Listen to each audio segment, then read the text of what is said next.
বলবো। কি কিছু বলছো না যে? না মানে? হয়েছে, তোমাকে আর লজ্জা পেতে হবে না। এই ঘরে আর কিছুতেই থাকা সম্ভব না। প্রয়োজনীয় কিছু জিনিস নিয়ে চলো, আমরা এখনই কলাগাছের বাড়িতে গিয়ে উঠি।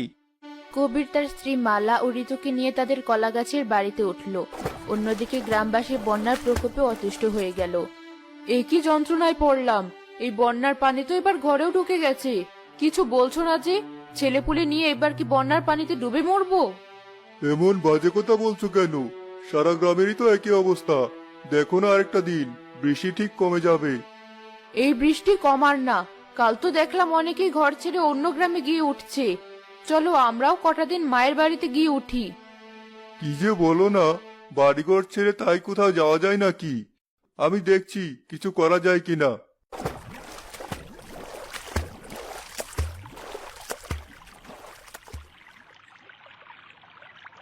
আরে, ওটা আবার কি? দেখে তো মনে হচ্ছে কলা গাছের বাড়ি। তার মানে এটাই কবির ভাইয়ের সেই কলা গাছের বাড়ি। গিয়ে দেখে আসি তো।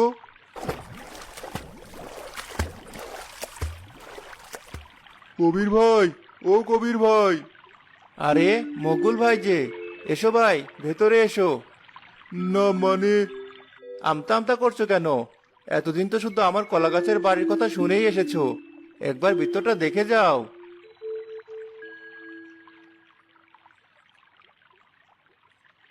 ভেতরটা দেখে মকবুল অনেক চমকে গেল। এ বাবা, এই তো দেখছি পুরোপুরি আসল বাড়ির মতোই। এখানে তো সবাই আছে। হ্যাঁ মকবুল ভাই, ভাগ্যিস আপনার ভাই বুদ্ধি করে বাড়িটা বানিয়েছিল। তাই তো এই বন্যাতেও আমরা বেশ ভালোই আছি। এসেছেন যখন দুপুরের খাওয়াটা খেয়ে যাবেন। আমি রান্না চড়িয়েছি। সে কি ভাবি, এখানে রান্নারও ব্যবস্থা আছে? হ্যাঁ ভাই, সব ব্যবস্থাই আছে। তোমার ভাবি যখন বলেছে, আজ কিন্তু খেয়ে তবেই যাবে। না ভাই, বাড়িতে বউ বাচ্চা আছে। ওদেরকে রেখে কি করে খায় বলো? আমি আসি।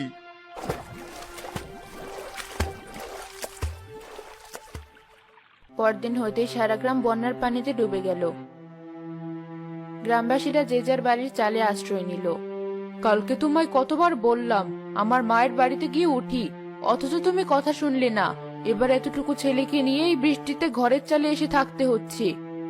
আমার খুব ভয় করছে মা, মনে হচ্ছে এখনই পানিতে পড়ে যাব। কাঁদিস না বাবা, উপরওয়ালা ঠিক একটা ব্যবস্থা করবে। কি হলো, তুমি এখন চুপ করে বসে আছো কেন? আমি আর কি বলবো? কে জানতো কপালে এই কষ্ট লেখা আছে? এখন উপরওয়ালার কাছে সাহায্য চাওয়া ছাড়া আমাদের হাতে আর কি বা উপায় আছে? মুখ